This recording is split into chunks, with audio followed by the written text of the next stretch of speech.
Welcome to the Hormone Hub podcast. I'm Kylie Pinwell, and this is where we talk about what's really going on in perimenopause and menopause and what you can actually do about it. Somewhere between the gym bros on Instagram and the wellness influencers trying to tell you to eat cups and cups of cottage cheese and egg whites, plus walk 12,000 steps a day, women in perimenopause got a bit lost. And here's what frustrates me. These women are lazy, they're not unmotivated, they know what good nutrition looks like, they're working full time, they're raising kids, they're looking after aging parents, trying to hold everything together. So to have someone tell you that you need to walk 2 hours a day on top of all of that, yeah, great idea. Thanks a lot, buddy. Today, we're going to cut through the noise because this advice isn't just wrong for everyone. It's just not designed for your body. It's not realistic at this stage of life, and there's a difference. So, today, we're going to talk about what actually works. So, let's name and call it out what's being pushed right now. And I'm seeing four things that keep coming up over and over. First up, crazy protein targets. We're looking at severe calorie restriction.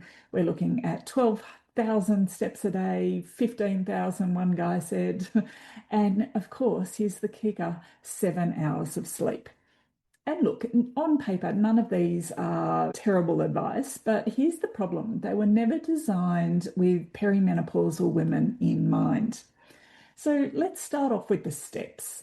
Like 12,000 steps is roughly 2 hours of walking. So 2 hours. This is on top of a full workday, school pickups, dinner, checking in on your parents, feeding the dog, plus everything else that needs to happen before you fall into bed. So for women who are working, especially in an office job, that number is completely disconnected from reality. I saw one woman, she gets up at 4 o'clock in the morning to get in her 2 hours of walking before work. And I just thought, my God, good for you, love. I just couldn't. Which brings us to sleep. And generally, I don't know about you, but my deepest sleep seems to be between 4 a.m. and 6 a.m. So when it's thrown around, oh, just get more sleep, just prioritize sleep, get 7 hours sleep. Most women would kill to have 7 hours of sleep at night. And that's exactly why they're here, why you're here listening.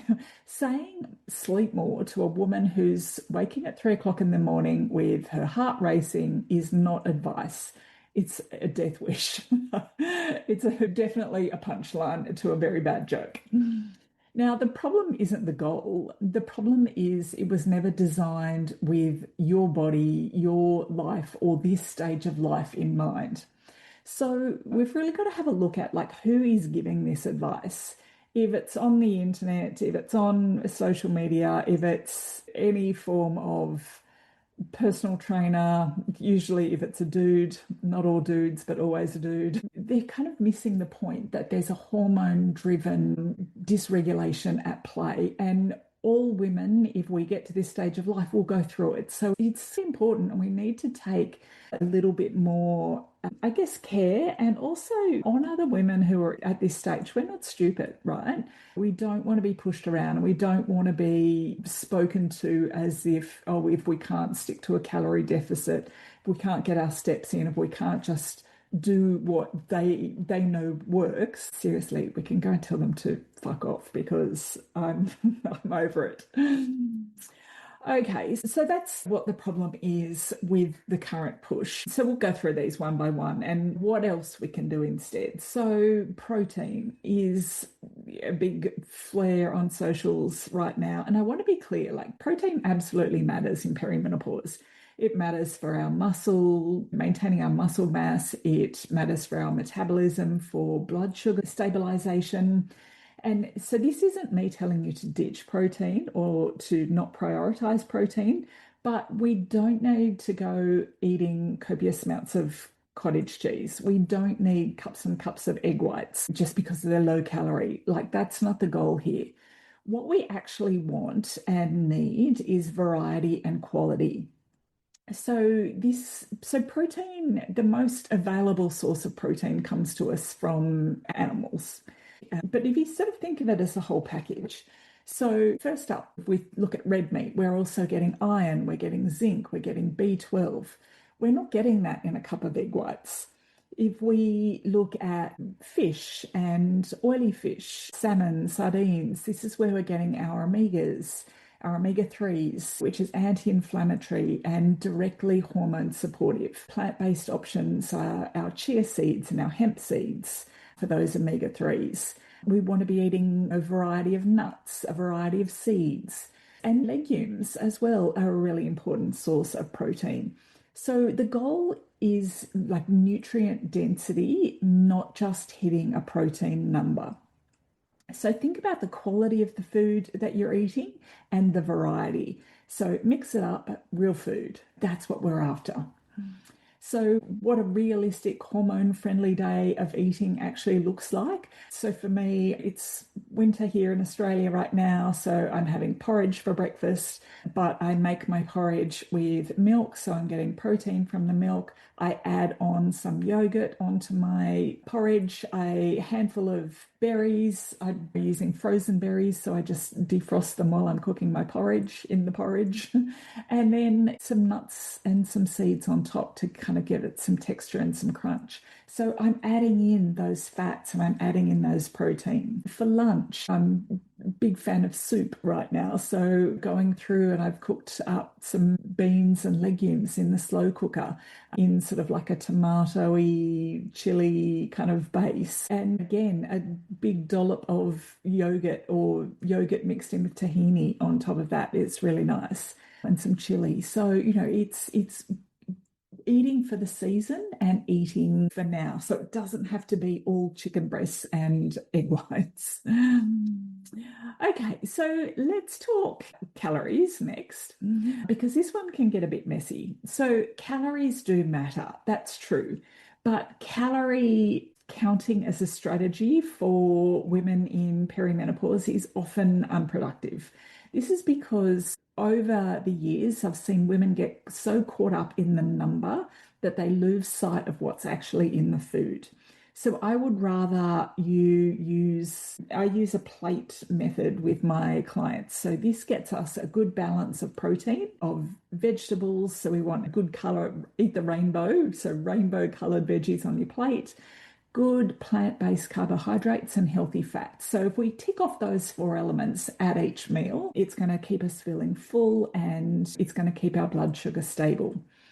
So we also want plant-based carbs. And I want to say this really clearly. Potato, sweet potato, brown rice, quinoa, all of our root veggies, so beetroot, turnip, swede, all of those are really important at this stage of life. They are not the enemy. Good fats. So are we having healthy fats at each meal? So avocado, are we cooking with olive oils?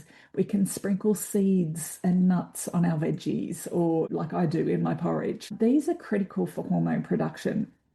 So they're not optional. But if we're focused on calories, I can see us sort of sliding back into that old low fat kind of era that we were bombarded with in the 80s and 90s, because it's easy. If we're going to cut calories, cutting out fat is the easiest way to do it. But think about the quality of fat.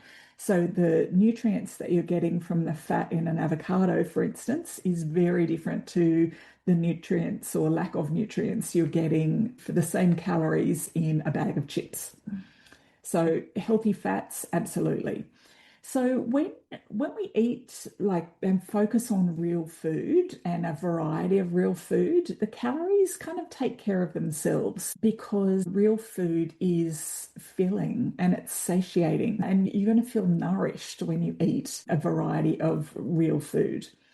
So here's something we're saying out loud: that the woman who obsessively tracks every macro, every calorie on MyFitnessPal is often more stressed than the woman just eating a balanced plate of real food, because the stress is also going to wreak havoc on your hormones.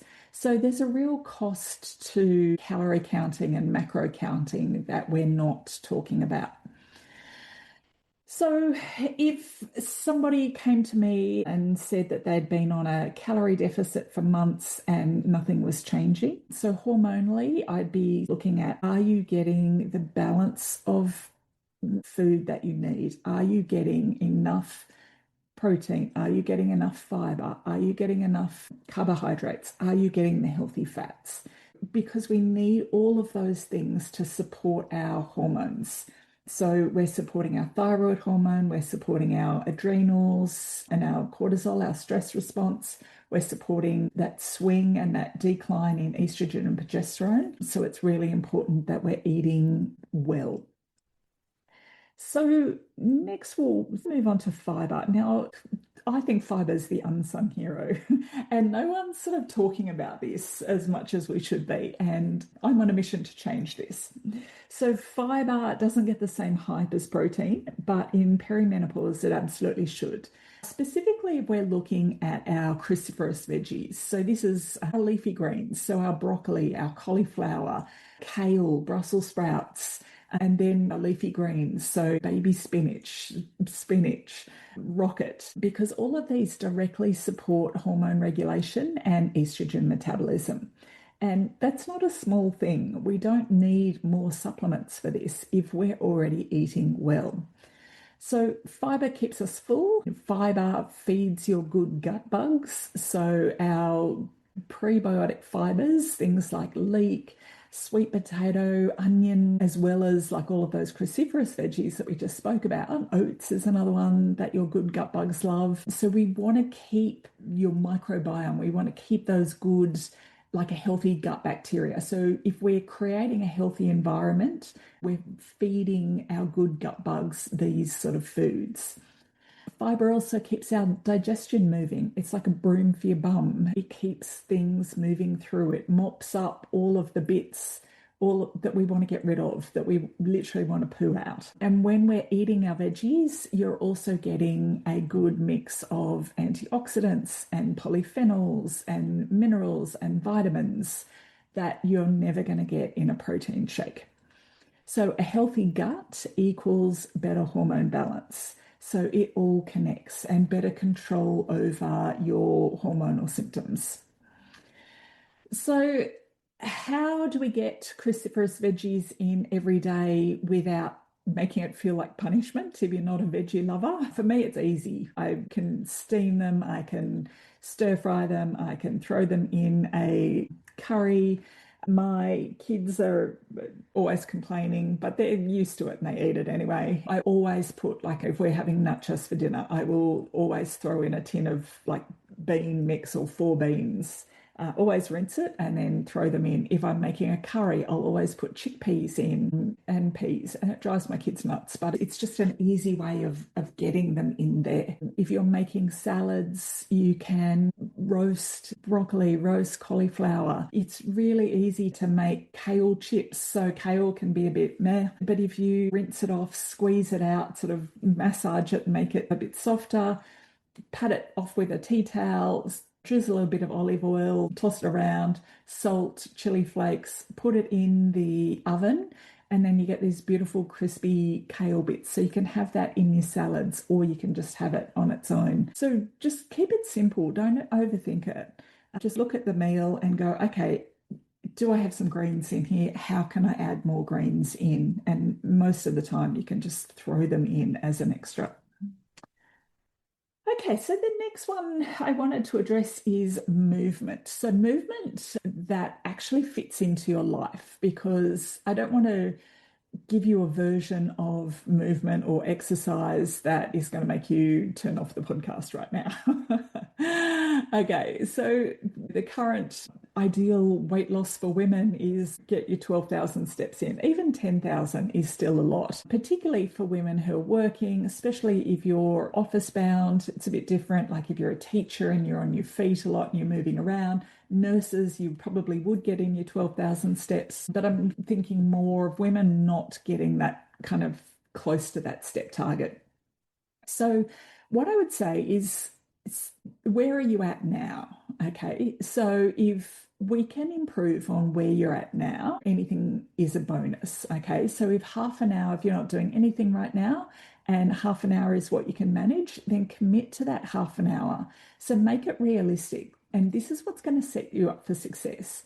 Anyone can go out, we can smash out the 12,000 in a day, but if we're going to back that up and do it every day, like, is that realistic? But half an hour, that is realistic, because honestly, we're probably all spending at least half an hour scrolling through our phones. So we can put our phone down, go outside, go for a walk. And then once we're in the habit of doing half an hour every day, it's not a lot to aim for. Then we tick it off every day. Yep, doing that, nailing it. Then stretch it out to 40 minutes and build from here. If we get to an hour a day, amazing. But think about where you are now. Start where you're at now, not what some number on TikTok tells you to be. Just a word, strength training, non-negotiable. This is for muscle, which is critical. It's for bone density. It's for your metabolism. We want to get in some mobility training there. Keep those shoulders moving, keep those knees moving, keep those hips moving. This matters enormously in perimenopause, and it doesn't get talked about enough in the whole steps and protein conversation. Weight training matters. If you haven't been to a gym in a long time, it's time to start seriously considering getting into the gym. If you love Pilates, walking and Pilates together is a great combination. Don't let anyone tell you it's not enough. And again, like I just did bang on about weight training, but if Pilates is where you're at now, okay, you're doing something. So don't beat yourself up that you're also not at the gym.